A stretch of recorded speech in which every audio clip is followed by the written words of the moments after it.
you. Good evening, everyone. Sorry po, may kadigo ko. Medyo maikli lang po. Okay. Thank you so much, PMPC, for this very prestigious award. I was told that I am the first to be given this special recognition with regards to dance in the music industry for television. I am so honored. Yes, it's been 4 decades that I have been a choreographer and 47 years in the industry. Thank you to all the television networks that I've worked with, but most especially to my mother channel, GMA7, working with them for 26 years.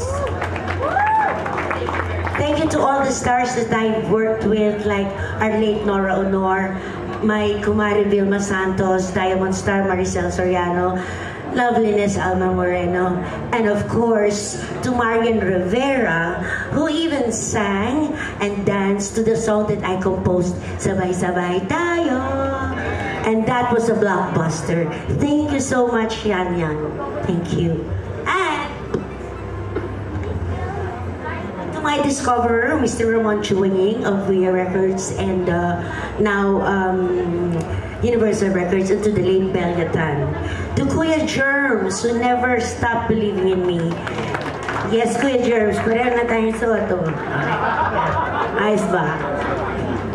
To all the dancers that I've worked with, first dance group of mine was the Wea Dancers, and then followed the SOP Dancers, and the rest is history.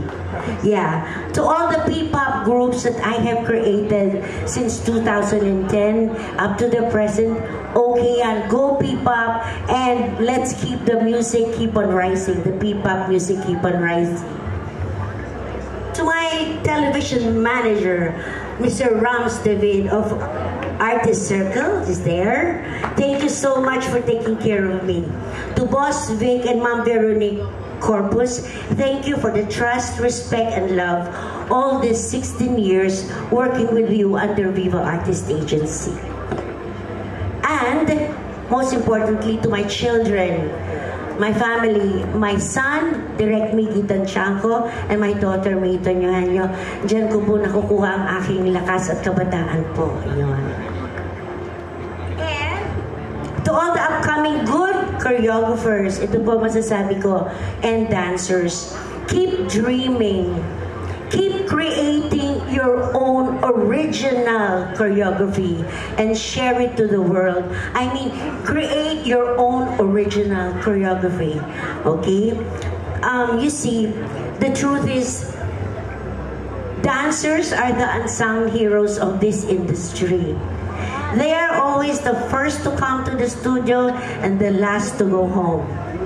But without dancers in a production number, in any show, the show will not be really okay.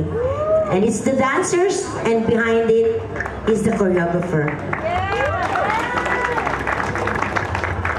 And lastly, please hear me, if they will hear me. On behalf of all the professional dancers, we appeal to our government to extend its support to our very talented dance groups nationwide. By sponsoring competitions all over the world, help them, fund them, so that they can show their skills to represent the Philippines to the world. And above all, I want to thank you, God, and Mama Mary for the gift of dance. At muli, ako po ay si Jeline Eugenio, isang mananayaw. And my bestie, dati po kami magkaaway nito. Kasi ako kay Nora, siya si Vilma.